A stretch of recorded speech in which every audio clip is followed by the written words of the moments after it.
بسم اللہ الرحمن الرحیم۔ تو یہ دوسرا سبق ہے، دوسرا چیپٹر ہے اس 10ویں جماعت کی کتاب کا، جو کہ ہے ناول۔ اس سے پہلے ہم پڑھ چکے ہیں داستان۔ چلے دیکھتے ہیں کہ ناول میں کیا ہے اور اس کے کہاں سے اس کی شروعات ہوئی ہے، اور اردو میں اس کی کہاں سے شروعات ہوئی ہے۔ تو ناول کہہ رہے ہیں کہ انگریزی لفظ ناول کے معنی نئے کے ہیں۔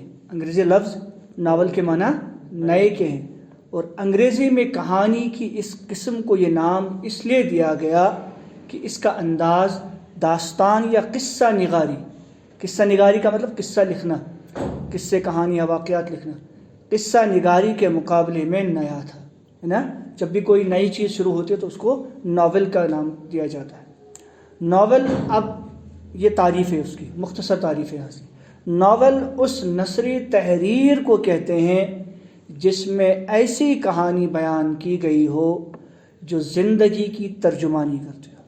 کیا کہہ رہے ہیں کہ ناول وہ ایسی نثری تحریر، نثر میں لکھی ہوئی چیز ہے، نثر میں لکھی ہوئی کہانی ہے جس میں ایسی کہانی بیان کی ہو، ایسی کہانی بیان کی گئی ہو جو زندگی کی ترجمانی کرتی ہے۔ کس کی ترجمانی؟ زندگی کی ترجمانی، یعنی زندگی کا عکس بیان کرتی، زندگی کی جو ہے اس کی تشریح کرتی ہے۔ ترجمانی سے مراد تشریح کرنا، واضح کرنا، بیان کرنا۔ ناول کا فن دراصل معاشرتی یا انفرادی زندگی کی ترجمانی اور تصویر کشی کا فن ہے۔ کہنے کہ ناول کا جو فن ہے، آرٹ، ناول کا جو آرٹ ہے لکھنے کا، دراصل اصل میں یہ معاشرتی یا انفرادی، چاہے وہ سوشل لیول پہ ہو یا انفرادی یا انڈیویجول لیول پہ ہو، جو انفرادی زندگی ہو یا معاشرتی زندگی ہو، چاہے ہمارے سوشل لائف ہو یا انڈیویجول لائف ہو، اس کی ترجمانی کرتی ہے، اس کو بیان کرتی ہے، اس کی ترجمانی کرتی ہے، اس کی وضاحت کرتی ہے، اور اسی کو پیش کرنے کا یہ فن ہے۔ تصویر کشی، اسی کو پیش کرنا، اسی کو سامنے لانا، یہ فن کہلاتا ہے، یہ آرٹ ہے۔ ناول نویس، ناول نویس کا مطلب ناول لکھنے والا، ناول نویس ناول لکھنے والا۔ ناول نویس اپنے فکر و خیال سے ایک نئی حقیقت کو خلق کرتا ہے۔ کہہ رہے کہ ناول جو لکھنے والا ہوتا ہے وہ اپنے فکر و خیال سے، اپنے دماغ سے، اپنی سوچ سے، ٹھیک ہے، اپنے خیالات سے، اپنی امیجنیشن سے کیا کرتا ہے؟ ایک نئی حقیقت کو خلق کرتا ہے، ایک نئی حقیقت، ایک نئی ریئلٹی کو پیدا کرتا ہے، ایک نئی ریئلٹی کو، ایک نئی حقیقت کو، ٹھیک ہے، نئی چیزوں کو، نئی چیزیں بناتا ہے اور ان کو پیدا کرنا۔ خلق کا مطلب پیدا کرنا، بنانا، جو دراصل جو کہ کیا ہوتی ہے، جو وہ بناتا ہے وہ کیا ہوتی ہے، جو وہ پیدا کرتا ہے، جو دراصل زندگی کے حقائق سے ماخوذ ہوتی ہے۔ اصل میں وہ جو کریٹ کرتا ہے اپنے ذہن میں، جو وہ پیدا کرتا ہے اپنے ذہن میں امیجنیشن کے ذریعے، وہ کیا ہوتی ہے، وہ زندگی سے وہ لیتا ہے، زندگی سے ماخوذ ہے، وہ زندگی سے وہ لیتا ہے جو زندگی چل رہی ہوتی ہے۔ ناول کے اجزائی ترکیبی میں کیا کیا ہے، یعنی ناول کے حصے کیا کیا ہے، ضروری حصے۔ اجزائی ترکیبی سے مراد اس کے ضروری حصے کیا کیا ہے۔ کہانی ہے، ٹھیک ہے، کہانی، قصہ کہانی، سٹوری۔ پلاٹ کہتے ہیں چھوٹے چھوٹے واقعات کو ترتیب دینا، یعنی جو وہ ناول ہوتی ہے اس میں بہت سارے چھوٹے چھوٹے واقعات ہوتے ہیں، ان واقعات کو ترتیب دینے کو کیا کہتے ہیں؟ پلاٹ کہتے ہیں۔ ترتیب دینا، کہانی کو ترتیب دینا، چھوٹے چھوٹے واقعات کو جوڑنا، یہ پلاٹ کہلاتا ہے۔ کردار، کریکٹرز، جو اس میں کام کرنے والے ہوتے ہیں۔ مکالمہ، کنورسیشن، ڈائلاگ، یہ نہیں کہ آپ وہ کچھ بھی کہیں، بلکہ جب ناول نگار یا ناول نویس ناول لکھتا ہے تو وہ ڈائلاگ بھی، یہ نہیں کہ وہ خود بھی جو بھی ان کو مرضی ہو وہ کہے، نہیں، ان کو ڈائلاگ دیے جاتے ہیں، ٹھیک ہے۔ مکالمہ، اور اس کے بعد نظریہ حیات۔ نظریہ حیات سے مراد ہے زندگی کا نظریہ، زندگی، ٹھیک ہے، آئیڈیاز، زندگی کے متعلق آپ کا کیا نظریہ ہے، آپ کے کیا خیالات ہیں، آپ کے کیا وچار ہے، آپ کے کیا آئیڈیاز ہیں، آپ کی کیا سوچ ہے۔ تو اس نظریہ حیات، زندگی کے اوپر جو آئیڈیاز ہے، ان پر بالخصوص زور دیا جاتا ہے، ان پر ان کی زیادہ توجہ دی جاتی ہے۔ ان اجزاء میں، ان حصوں میں، یہ جو ناول کے یہ اجزاء پائے جاتے ہیں، کہانی، پلاٹ، کردار، مکالمہ، نظریات، ان میں ایک اور جز بھی ہم شامل کر سکتے ہیں، ایک ایڈ ہم کر سکتے ہیں، وہ ہے منظر نگاری۔ منظر نگاری کا مطلب ہوتا ہے سین۔ کیا؟ سین جو ہم دکھائیں گے، یہ گاؤں کا سین ہے، یہ شہر کا سین ہے، یہ مارکیٹ کا سین ہے، ٹھیک ہے، یہ جنگل کا سین ہے، اس سین کو بھی شامل کیا جا سکتا ہے، اس منظر نگاری کو بھی شامل کیا جانا ہے۔ ناول کے فن میں بہت تنوع ہے۔ تنوع کا مطلب بہت زیادہ پھیلاؤ، بہت قسم قسم کے، یعنی ناول کا جو فن ہے نا، یہ بہت زیادہ وسیع ہے، گہرا، بہت زیادہ پھیلا ہوا ہے، اس کے بہت سارے برانچ سے، اور ایسے ناول بھی لکھے گئے ہیں، ایسے بھی ناول لکھے گئے ہیں جن میں روایتی اجزائی ترکیبی نہیں ملتے۔ یہ جو ٹریڈیشنل، یہ جو حصے ہیں اس کے، کہانی، پلاٹ، کردار، مکالمہ، ان کو دھیان میں نہیں رکھ، بلکہ اس کے بغیر بھی لکھے گئے ہیں۔ پلاٹ، موضوع اور اسلوب کے اعتبار سے، پلاٹ اور موضوع اور اسلوب کے اعتبار، اسلوب یعنی سٹائل، لکھنے کا طریقہ، اس کے اعتبار سے ناول کی کئی قسمیں ہیں۔ اب وہ کیا کیا قسمیں ہیں؟ تاریخی ناول، سوانحی ناول، اور بھی کئی قسمیں ہیں، ٹھیک ہے، جو آپ نے پچھلے سال آپ نے شاید 9th میں پڑھا ہوگا، ٹریجڈی اینڈ نظم کی پڑھی تھی، نہیں اس کی بھی پڑھی تھی نا، ناول کی، ڈرامہ کی پڑھی تھی شاید، ٹریجڈی اینڈ کامیڈی، ٹھیک ہے، اسی طرح اس کے بھی ہوتے ہیں۔ بہرحال تاریخی ہوتا ہے وہ، باقی اور جو ہے سوانحی ناول ہوتے ہیں۔ 19ویں صدی عیسوی کے نصف آخر میں، 19ویں صدی کے، یہ تو یہاں تک تو یہ تھا جنرل ناول کے بارے میں، اب یہاں پہ بتائیں گے اردو ناول۔ 19ویں صدی عیسوی کے، 19ویں صدی عیسوی سے مراد ہے 1850 کے بعد، 19ویں صدی عیسوی کے نصف آخر میں، یعنی مراد ہے 80 یا 75 کے بعد، ہندوستان غیر ملکی سامراج کے شکنجے میں جکڑا ہوا تھا۔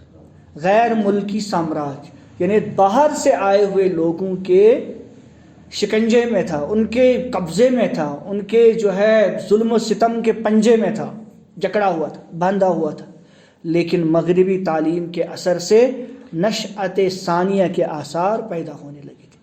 لیکن مغربی تعلیم کی وجہ سے، یعنی ویسٹرن ایجوکیشنل پالیسی کی وجہ سے، یہاں پر نشأت ثانیہ، سیکنڈ ریولوشن، یہ ریولوشن آنے لگا۔ نشأت ثانیہ، ازسر نو لوگوں نے سوچنا شروع کیا، ازسر نو لوگوں نے زندگیاں شروع کی، ازسر نو کوئی چیز سٹارٹ کرنا، نشأت ثانیہ، ٹھیک ہے، نشأت ثانیہ کہتے ہیں ازسر نو کوئی چیز شروع کرنا، ریولوشن۔ نشأت ثانیہ کے بعد اس کے نشأت ثانیہ کے آثار پیدا ہونے لگے تھے، ٹھیک ہے، کچھ نئی نئی چیزیں، اور اب نئی نئی چیزیں، یعنی لوگوں نے ازسر نو دوبارہ جو ہے اپنی زندگی کی شروعات شروع کی تھی۔ حالانکہ اس سے پہلے جو 1857 کی جنگ ہوئی تھی تو پوری طرح سے یہ ہو گئے تھے ختم، لیکن پھر اس کے 75 کے بعد لوگوں نے پھر سے پیروں پر کھڑے ہونا شروع کیا، پھر سے آگے بڑھنے کی کوشش کی۔ اردو کے ابتدائی ناول قصے کی روایت سے متاثر نظر آتے، کہتے کہ اردو کی جو اس زمانے میں، یہاں سے اس زمانے میں نذیر احمد اور ان کے معاصرین کے ہاتھوں ناول کا آغاز ہوا۔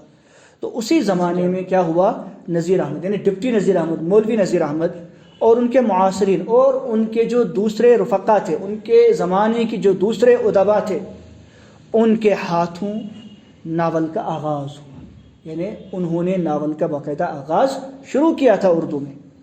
اردو کے ابتدائی ناول قصے کی روایت سے متاثر نظر آتے، اور جہاں تک اردو کے جو ابتدائی پہلے لکھے جو ناول جو ہے نا، اس میں قصے کی روایت، یعنی جو قصے کہانیاں لکھنے کا طریقہ تھا، جو رواج جو تھا، یعنی داستان یا قصے کہانیاں لکھنے کا، بالکل اسی پیٹرن پہ انہوں نے ان کو بھی لکھا، اسی سے متاثر، یعنی اسی سے افیکٹو لگ رہے تھے۔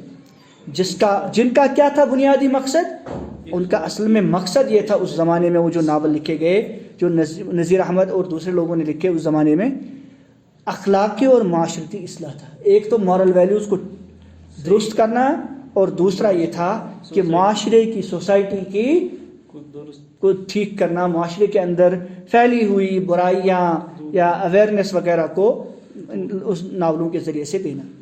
نذیر احمد کے ناولوں میں سب سے پہلی جو ناول ہے وہ ہے مرات العروس۔ مرات یہ عین یا حمزہ جو ہے نا اس کو کاٹ دو، یہ غلط ہے۔ مرات العروس، مرات العروس، یہ حمزہ ٹھیک نہیں ہے، یہ مرات العروس ہے حمزہ۔ اچھا اچھا ٹھیک۔ مرات العروس، توبۃ النصوح، توبۃ النصوح ہے، نصوح نہیں ہے، ہائی ہے، یہ عین کاٹ دو، نصوح، توبۃ النصوح، عین جو ہے ان جو ہے غلط ہے، نصوح نہیں نصوح۔ ابن الوقت، فسانہ مبتلا، خصوصیت سے قابل ذکر ہے۔ اب یہ جو 4-5 ناولوں نے نام لیا نذیر احمد کے، چند پن بھی ان کی ایک ناول ہے، تو مرات العروس سب سے پہلی ناول ہے، توبۃ النصوح یہ بھی ایک مشہور ناول ہے ان کی، ابن الوقت یہ بھی ایک مشہور ناول ہے ان کا، فسانہ مبتلا یہ بھی ایک ان کی ناول جو بڑی مشہور ہے۔ ان کی ان تصانیف میں اس زمانے کی معاشرت کے زندہ مرقع ہیں، کہہ رہے کہ ان کے ان ناول، تصانیف سے مراد یہاں پر ان کی یہ جو ناولیں ابھی انہوں نے بتائی ہے، مرات العروس، توبۃ النصوح، ابن الوقت، فسانہ مبتلا وغیرہ، ان ناولوں میں اس زمانے کی معاشرت، اس زمانے کا رہن سہن، اس زمانے کی سوسائٹی کا کیا، کس طرح کا خیالات تھے، کس طرح سا رہن سہن تھا، کس طرح کی معاشرت تھی، کس طرح کی تہذیب تھی، اس کے زندہ جاوید البم اس میں دکھتے ہیں ہمیں، زندہ جاوید تصویر کشی، انہوں نے مرقع تصویر کشی کرنا، اس کو ریفلیکشن بتائی ہے، سیدھے عکس بیان کیا ہے، عکاسی کی ہے، ویری گڈ، ٹھیک ہے۔ نذیر احمد کامیاب کہانی کار، کہتے ہیں کہ نذیر احمد ایک کہانی بیان کرنے، کہانی کار، کہانی کو بیان کرنا، کہانی لکھنے والے سب سے کامیاب کہانی لکھنے والے، جن کی مکالمہ نگاری، جن کی جو ان ناولوں کے اندر یا ان کہانیوں کے اندر جو مکالمہ نگاری ہوتی، جو کنورسیشن ہوتے، جو ڈائلاگس ہوتے تھے، جو ایک دوسرے کے ساتھ جو بولنا ہوتا تھا، مکالمہ جو ہوتا تھا، مناقشہ جو ہوتا تھا، وہ امتیازی شان رکھتی، وہ اپنی ٹاپ لیول کے ہوتے تھے، وہ بڑے بہترین انداز کے ہوتے تھے، جان ہوتی تھی ان میں۔ رتن ناتھ سرشار نے یوں تو کئی ناول لکھے ہیں، اس کے علاوہ اس زمانے میں رتن ناتھ سرشار بھی تھے جنہوں نے بہت سارے ناول لکھے، لیکن جو شہرت فسانہ آزاد کو حاصل ہے اس زمانے میں ان کے ایک ناول ہے فسانہ آزاد، فسانہ آزاد، وہ بڑی مشہور ہوئی، ان کے کسی دوسرے ناول کے حصے میں ناول مشرف ان کے کسی دوسرے ناول کے حصے میں نہ آئی۔ فسانہ آزاد میں اس زمانے کے لکھنؤ کی زوال آمادہ معاشرت کو پیش کیا گیا۔ اب اس ناول میں کیا ہے فسانہ آزاد میں؟ لکھنؤ کی زوال آمادہ، لکھنؤ کی دم توڑتی ہوئی، زوال آمادہ دم توڑ رہی، جو ختم ہو رہی وہاں کی معاشرت، وہاں کی تہذیب، وہاں کا تمدن، وہاں کا رہن سہن، جو وہاں کی خصوصیت تھی، وہ کیا ہو رہی تھی؟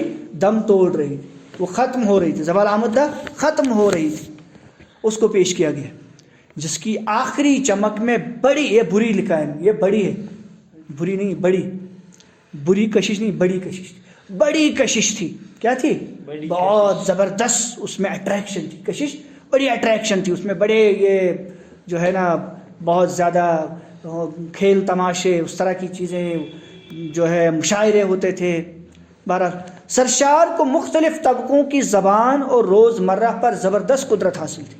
سرشار جو ہے نا، ٹھیک ہے، اسی رتنا سرشار کو مختلف طبقوں کی زبان، کیونکہ اس زمانے میں بہت سارے طبقوں کی الگ الگ زبان ہوتی، لکھنؤ میں ایک زبان، دلی میں ایک زبان، یعنی ہر جگہ کی الگ الگ زبان ہوتی تھی، اس کی اپنی اپنی خصوصی، اردو کی بات کر رہے ہیں، تو سبھی زبانوں کو اندر کیا تھا ان کو، اور روزمرہ جو زبردست قدرت حاصل، اور روزمرہ کی جو زبان بولی جاتی، ڈیلی روٹین پہ جو زبان بولی جاتی، اس پر بڑی قدرت حاصل تھی، بڑا ان کے اوپر جو ہے نا ان کو دسترس تھی، عبور حاصل تھا ان کو، اور ان کے انداز بیان میں ظرافت کا عنصر بھی نمایاں، اور ان کا جو انداز بیان تھا، یعنی کہنے کا انداز، لکھنے کا انداز، ٹھیک ہے، اس میں ظرافت کا عنصر نمایاں۔ ظرافت کہتے ہیں جو اپنی طرف اٹریکشن ہو، یعنی ہنسی مذاق کے ذریعے.